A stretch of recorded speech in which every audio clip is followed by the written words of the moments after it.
Kejari Malteng terima sejumlah laporan dugaan korupsi ADD Negeri Liang mulai disidik. Sejumlah laporan dugaan tindak pidana korupsi atau Tipikor dana desa atau DD diterima Kejaksaan Negeri atau Kejari Maluku Tengah. Di samping itu, Kejari Maluku Tengah juga sedang menyidik dugaan Tipikor ADD Negeri Liang. Demikian keterangan Kasih Intelijen Kejari Maluku Tengah, Markus Yongen Pangke, saat diwawancarai Tribun Ambon.com di ruang kerjanya Rabu 5 November 2025. Diungkapkan pemeriksaan dilakukan terkait dengan ADD Negeri Liang tahun anggaran 2023 sampai dengan tahun anggaran 2024. Dirinya menyebut pemeriksaan saksi sudah dilakukan, tinggal menunggu perhitungan hasil kerugian negara dari inspektorat.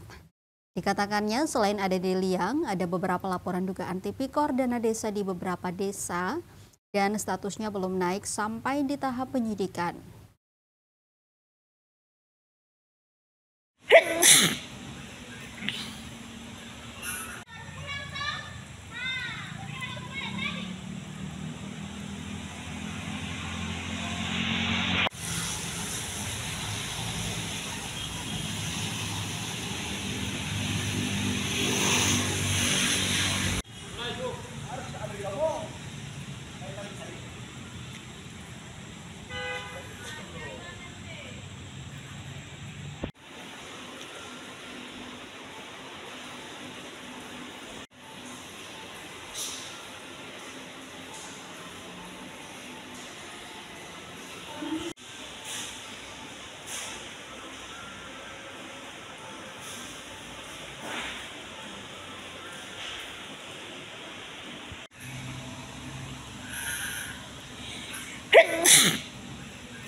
Download Tribun X sekarang, menghadirkan lokal menjadi Indonesia.